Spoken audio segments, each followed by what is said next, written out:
శ్రీ సత్యసాయి జిల్లా కదిరిలో ఆర్టీసీ బస్సులో సీటు కోసం ఇద్దరు మహిళల మధ్య జరిగిన గొడవతో కదిరి పట్టణంలోని అంబేద్కర్ సర్కిల్ సమీపంలో ఆర్టీసీ బస్సు ముందు బైఠాయించి బాధిత వృద్ధ మహిళ ఆందోళనకు దిగింది. వృద్ధురాలైన తనకు కూర్చోడానికి కాస్త జాగా ఇవ్వమన్నందుకు తనపై కొందరు మహిళలు రక్తగాయాలు అయ్యేటట్లు దాడికి దిగి తీవ్రంగా గాయపరిచారని ఆందోళన వ్యక్తం చేసింది. దాడి చేసిన మహిళలను పోలీసులు అదుపులోకి తీసుకోవడంతో గొడవ సద్దుమణిగింది.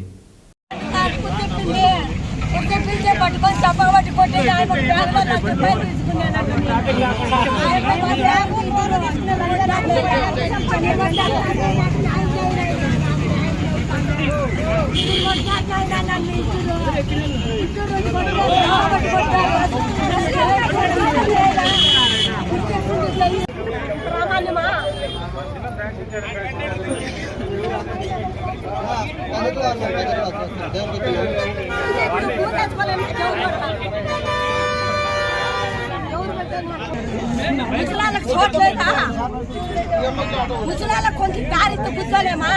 చూడండి, నెత్తగా రేపు తిరుగుతుంది. చూడండి చూడండి, బాగా చూడండి, అప్పట్లో చూడండి.